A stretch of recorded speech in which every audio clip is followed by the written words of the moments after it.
what about living space? Boy, oh boy, I'm not sure I want to be crowded and jammed in with all these people. Living space is, it's the easiest, although it's paradoxical. It would seem that when we have 240 million people in the United States, we must be more crowded than we were 200 years ago. And part of our apprehension simply comes from bad thinking again. It comes because we drive along the highways, we take trains along the tracks, and where there are highways and where there are tracks, there are people. And we look around us and we say, my goodness, it's crowded here. What we don't see is the land where there are no roads and where there are no railroads. And there are practically no people. It's very exciting, it's very important. Get on an airplane, fly from New York to Los Angeles, or even better, from Los Angeles to Europe. And you'll fly in the United States mostly over country where there are no people. You'll fly over Canada where there are even fewer people. I read once, I don't know where, and it sounds right, that 95% of the world's people live within just a few miles of rivers or the ocean. And they live there for very good reasons, because water transportation was always so cheap. In the rest of the world, there are practically no people. But just because there are no people out there doesn't mean that people have more space. Imagine Abraham Lincoln and his family. Here they were living in a county in southern Illinois, and they had practically the whole county to themselves. And they were living, though, in a one-room log cabin. The whole family, all of them, were living in one room. Crowded, no privacy. We instead, well, imagine this. Imagine every one of us having an apartment about the same size as the Kennedy family affords in New York. Each of us lives in an apartment that big, and I guarantee you that's plenty of space, in 100-story buildings, not so crowded, and we leave 20% of the space for roads and parks, which is a lot. Under those conditions, these luxury apartments having plenty of living space, and that's the space that matters to us the most, we can put the whole world's 5 billion people within the confines of New York. And people won't feel very crowded. You're talking about New York City? New York City. Not the state, New York City. Just the 5 boroughs, 5 billion people living luxury style in those apartments. Then you say, yes, but what about when I want to get away and I don't want to see anybody? I say, that's fine. You jump on the subway or jump in your car and tool out to the airport, buy a ticket, which is only a day's pay for lots of people, and you can be in Alaska.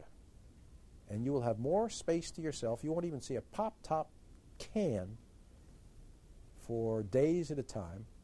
You'll have more space available to you with nobody around than the richest prince in Europe had available 200 years ago.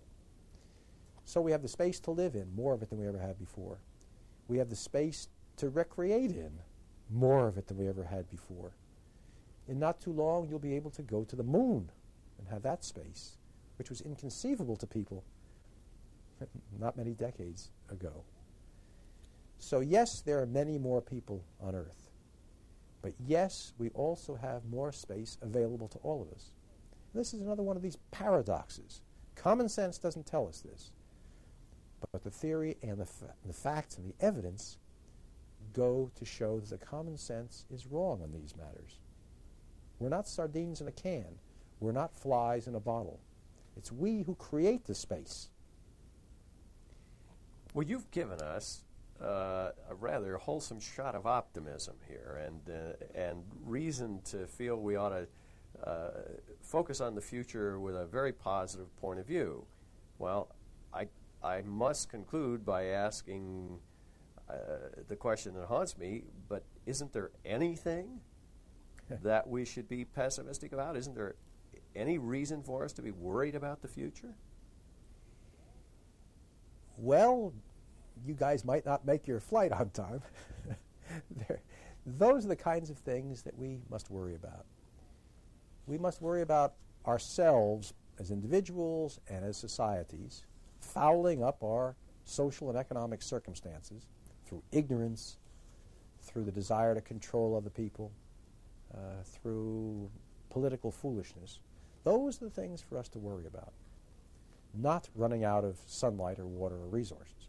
One last point I would like to make, though, is that, yes, I've been saying things to you that sound unusual, strange, but you should realize that on many of these issues, I am giving you the mainstream view with respect to our agricultural future. Everything that I've told you is the mainstream of agricultural economists who see nothing but a bright future for us with respect to food and nutrition. With respect to resources, what I've been telling you is close to the consensus of the economists who work on the economics of resources. What I've been telling you about population and its economics is somewhat further out, but even here, the professional view has been coming closer to what I've been telling you. 20 years ago, nobody believed these kinds of things. But by 1988, in the past 3 years, we've had the World Bank come off these statements it's been making for many, many years. We've had the National Academy of Sciences produce an official report which has come about 90% of the way toward the views which I'm giving you now from their terribly pessimistic, doomsaying view of their last report in 1971. So it's an awfully bright future that faces us and our families, but it's important that we believe in this and understand it.